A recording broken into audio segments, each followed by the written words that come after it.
Is this it? Is this what we've been waiting for since the 2020 Stanley Cup playoff bubble? Is this the revival of the Vancouver Canucks power play? Earlier today, we had ourselves the news that Alex Chiasson was going to be removed from the Vancouver power play. The first unit would consist of the guys that we have known and loved the past few seasons in Pettersson, Miller, Boeser, Hughes, and Horvat. And the second unit would have OEL, you'd have Conor Garland over there, you'd have Podkolzin there too. So the power play from today's practice was completely overhauled. And my oh my, was this first game of having that power play a good one. The Vancouver Canucks have just defeated the Dallas Stars 6-3 at home, giving them their second win on this 7-game homestand. They've got one more game against the Anaheim Ducks on Tuesday, but I will be frank with you here. This Dallas game, I didn't watch the first period and a bit of the second. I had my own hockey game to go to, and it was a pretty bad one, if I do say so myself. A lot of poor defensive lapses on my end, which resulted in goals against, and as a result, I was like, okay, I kind of need to relax my mind, just detox everything of the game that I personally played, and just settle down, watch some Canucks hockey to try to rebound. And then I turned on my phone after the game that I played, and I looked at the notifications, and I was like, oh, it's 1-0 Dallas, Joe Pavelski on the power play again. How crazy is it that the Vancouver Canucks, who have been so bad on the penalty kill, give up another power play goal against? And it has to be Joe Pavelski, of course, assisted by Robertson, whom I am a big fan of because I love the Robertson Filipino-American guys over there. Fantastic. Pavelski getting himself on the board, making it 1-0 at the end of the first period. The goal wasn't at the end of the first period, but that was the score when I started to tune in. But the second period is where things really started to come alive for not only the Vancouver Canucks, but certain parts of this team that we really have been looking for in the past few weeks. And guess what, man? It all kicks off on the power play.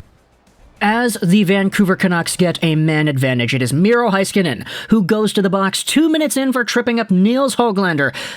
Guess what? The Canucks do off the draw. Miller leaves it on the ice. Boeser picks it up, goes over to Hughes. Hughes circles back top of the umbrella to Miller. Left side, he walks in, he shoots, and he scores, and he goes short side to JT Miller. Just a few seconds into the man advantage. 7 seconds is all it took for the Vancouver Canucks to finally break through and get a power play goal. Hey, I was able to watch this one live. I saw it go in, and, something just kind of clicked in my mind. I was like, dude, they moved around. Sure, it wasn't a lot of movement because you can only do so much in 7 seconds, but Boeser to Hughes, he circles back over to Miller, he walks in and he snipes it. That's a goal that you just want to see. You see the guys who have the big shots walking in with the confidence to rip it. You have the guys moving around to get the puck back and retrieve things properly to your defense and your quarterbacks. This was kind of what we needed.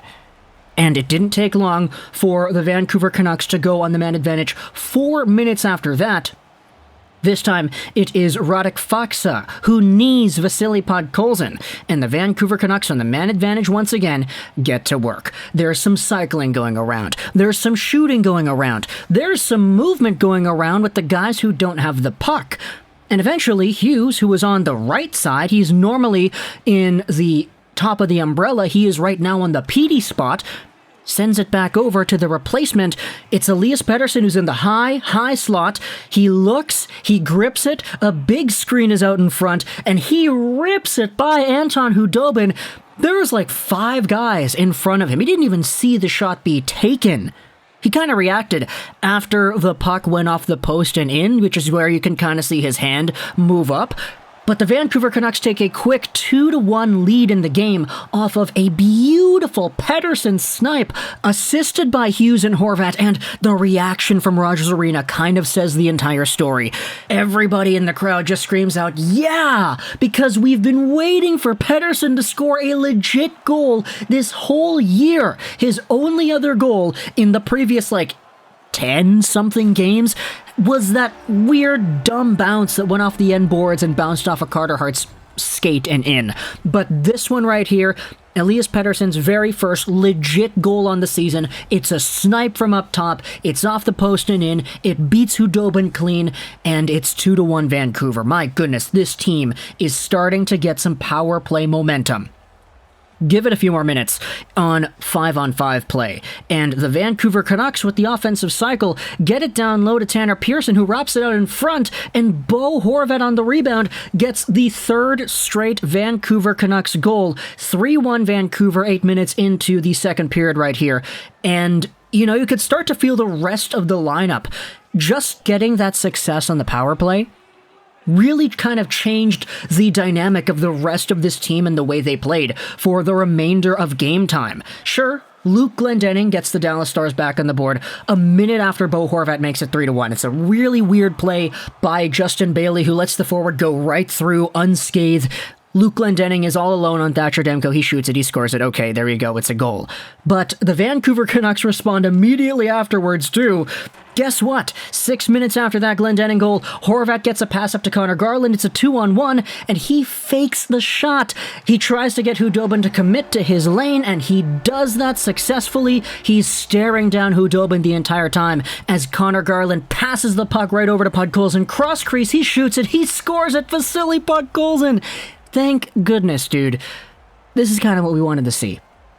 Because Conor Garland came out here with an absolutely incredible series of plays, especially in the third period. But this fakery on the 2-on-1 cross-crease pass was just so perfectly executed that it kind of looked like to me that Vasili Podkolzin didn't even expect the puck to come his way. He kind of stuttered a little bit before he shot it, and regardless, it doesn't matter because he shot it and it went in. Went up high, top shelf on Khudobin. It's 4-2 Vancouver at the end of the second period right here. And, it kind of feels like everything is starting to come together. Because as the game goes on, sure, Ryan Suter gets a power play goal at the start of the third period because the Canucks are killing off a 4-minute double minor off of OEL's cross-checking and slashing combined penalty, which was really weird. But JT Miller, also on the power play later on, gets himself another one. He switches spots with Elias Pettersson, who was kind of hesitating on this specific power play to shoot the one-timer. So as he drops it off for Miller, he goes back to Hughes over to Miller, and he one-times it by for the power play goal. That's Miller's 5th on the year, Hughes' 3rd point of the night, and Elias Pettersson's 2nd point too. Eventually, Brock Boeser gets himself a goal on the empty net. It's a weird bounce where he almost scored it from center ice, but it went off the side of the net. He chased his rebound, he shot it at a very tight angle, and he got it in. Elias Pettersson ends off the night with 3 points, a goal and 2 assists. Brock Boeser gets a goal and an assist. JT Miller goes out here with 2 goals on the night as well.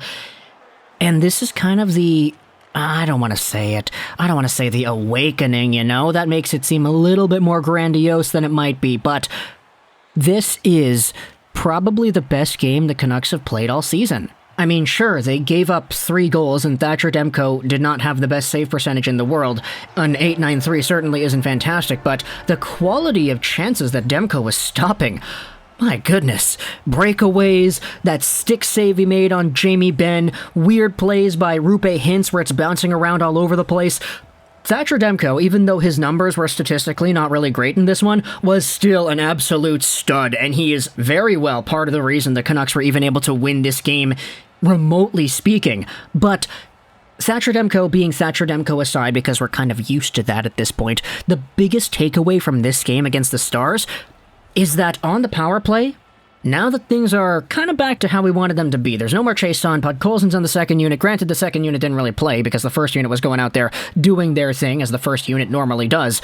But we started to see movement, and we started to see confidence. Elias Pettersson, even though he was unwilling to shoot that one-timer, he was still willing to shoot it, a lot more than he had been before. It resulted in a goal here today, and you could kind of see the lingering effects of that goal portray itself in the future Canucks offensive zone segments, where Pettersson would have the puck at the top of the circle. He holds onto it, he shoots it. What a glove save by Khudobin. That happened a few times in this game, and it's just kind of starting to click, Elias Pettersson said in the post-game interview they were trying to make things a little bit too fancy. They were trying to make the star-studded play, which is why they needed to simplify things. Just get the puck to the net. Miller did that on his one-timer goal on the right side. I really like the versatility that Miller showed here in this one as well. The snipe on the left side where he walks in with speed and he goes short side, and the one-timer on the right side where he absolutely buries it 5-hole. Khudobin was not happy with that goal that was given up there. But the Vancouver Canucks, sure, this was not a perfect game by any means, but based off of what you want to see, this game was probably the best one we have seen so far. And don't get me wrong, they've won games in the past. They beat Seattle, they beat Chicago, they beat Philadelphia, they beat New York too, but this game right here, I think, as a benchmark for what could be the tone for the rest of the season, should the Canucks keep it up this way, man, I really liked what I saw. I think my mind is feeling a little bit better now from the stress of my earlier hockey game after watching this one. Talk to me in the comments, what did you think about the Canucks versus the Stars? 6-3 is the final result over here. Do you think this is as important as I am making it out to be, or am I just hyperbolizing things because I have known myself to do that as well? I hope you enjoyed this British Rolls 99, and bye.